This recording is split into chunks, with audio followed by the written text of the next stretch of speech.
آیا په رښتیا هم فاریاب او پنجشیر ولایتونه سقوط وکړ او لا هم هلته څه روان دي؟ ولې په وطن کې بیا داخلي جنګونه رامنځته شوي؟ د پوره جزئیاتو لپاره همدا ویډیو وګورئ او د همداسې نورو ویډیوګانو لپاره زموږ یوټیوب چینل سبسکرایب کړئ. د فاریاب او پنجشیر ولایتونو څخه راپورونه وایي چې د طالبانو په لیکو کې ژور خپلمنځي اختلافات تر وسلوالو ناندرویو رسیدلي او مرګ ژوبله او ګډوډي یې رامنځته کړي دي. ځایي سرچینې وایي د پنجشیر ولایت په ولایت مقام کې دننه د ملک په نوم د یوه طالب قماندان او د پنجشیر ولایت د امنیه قماندانۍ امیر ترمنځ نښته شوې. په دې نښته کې د مرګ ژوبلې خبر هم ورکړل شوی دی، خو په دې اړه د طالبانو لوړپوړي چارواکو ویلي چې د نښتې راپورونه رد کړي دي او دغه راپورونه یې بې بنسټه بللي دي.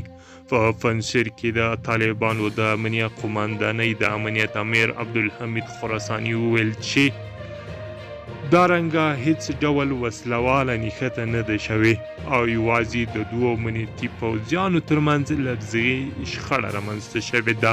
د خراساني په وینا دا 2 تنه نیول شوي هم دي.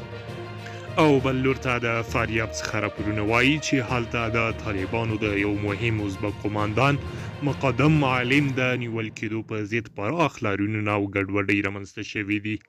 لاریونوالو د نوموړي نیول کېدل قومي تبعیض بللی او د نیول کېدو د عاملانو د نیولو ټینګار یې کړی دی. ویل کېږي چې د لاریونونو پر مهال وسلوالې نښتې هم شوي دي چې مرګ ژوبله یې هم رامنځته کړې ده. مقدم معلم د طالبانو د ازبک له لوړپوړو قماندانانو څخه و چې د تېرې واکمنۍ راهیسې د ازبک میشتو سیمو کې د طالبانو لپاره مهمې دندې مخته وړلې او پراخ جنګي او ولسي ملاتړ لري. راپورونه وایي چې د فاریاب په مرکز کې لا هم پوځي حالات حاکم دی او ډېری دوکانونه تړل شوي دي. بل لور ته د طالب یو شمېر مهم چارواکي تر دې ولایت څخه وتو ته هم اړ شوي دي.